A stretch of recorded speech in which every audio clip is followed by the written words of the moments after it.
Asalamu alaykum wapenzi watazamaji wa Sanga Media TV. Mtangazaji wenu naitwa Halid Kiba.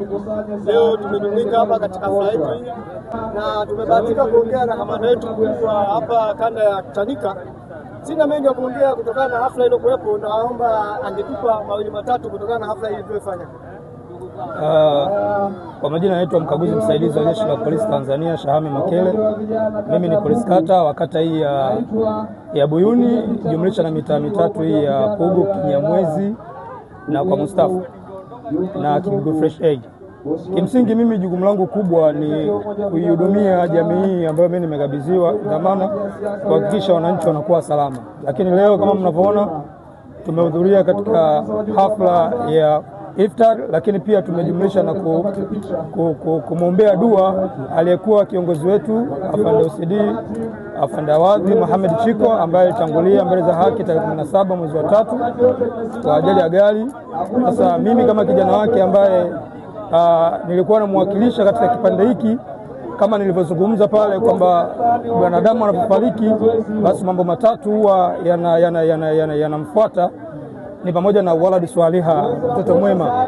Kwa hiyo mimi ni miongoni mwa vijana wa Afande Chiko ambao tulikuwa tunamwakilisha katika ukanda huu wa Chanika. Kwa hiyo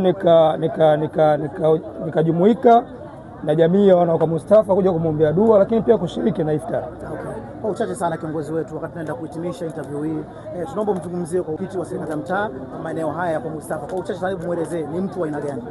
Kiukweli kabisa mimi napenda kwanza kumshukuru Mwenyezi Mungu kutuletea huyu ndugu yetu ambaye kwa sasa ndio mwenyekiti wa serikali ya mtaa wa eneo hili. Kimsingi yeye anawajibika kama mwenyekiti wa kamati ya ulinzi na usalama katika eneo hili.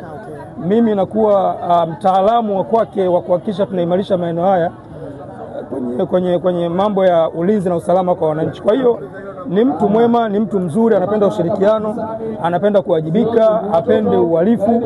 Mimi nashukuru na namuombea aendelee kuwa na moyo huo ili mwisho wa siku viongozi waendelee kutugea nguvu na sisi ambao tuko chini maeneo haya yasiyo na uhalifu. Na kama mnavyoona sasa tunaenda kwenye swala la uchaguzi. Kwa hiyo maeneo haya yatakiwa kuwa na hata chembe za kiuhalifu kwa vijana wetu.